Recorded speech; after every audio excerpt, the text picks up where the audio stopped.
Ho paura che il mondo non appartenga a me e che mi lasci dopo il primo di un attimo in cui lui è invece sempre cordiale, anche se la povertà sta di casa.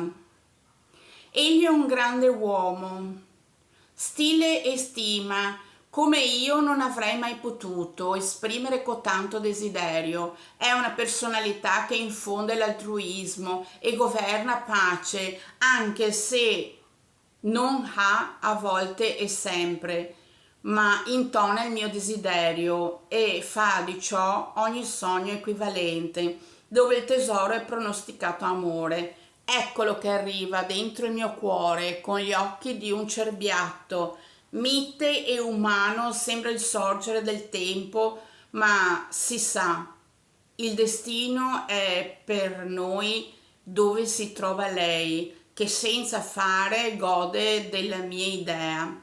Le unghie sono a posto, coloro le labbra, ove il tempo è stato, complici noi per dare a te codella che mi vuole, perché il ricordo di me la oltraggia, tanto da dirle la sua inadeguatezza.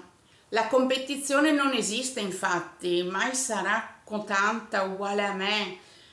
Apprezzerai per un po' il gesto mio di darti lei, poi entrerai nella fase di e sceglierai e vedrai che la solitudine non ti appaga, ma che in due non basta. Avrai la volontà di sentirti protetta.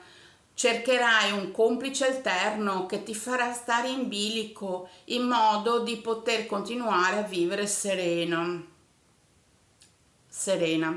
Avrai nel cuore altre, in modo che il peso della quotidianità non sia opprimente, perché due non è tre, e giusto in tre si respira l'aria e fina la mente vola, scrive libri in cui resta impressa la copertina.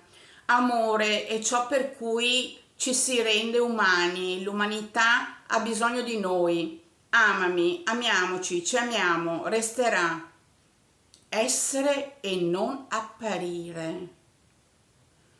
Anche se vorrei toccarti, lacrime amare scendono nell'ora che ti ho visto, perché l'anima è la mia e ci siamo amati.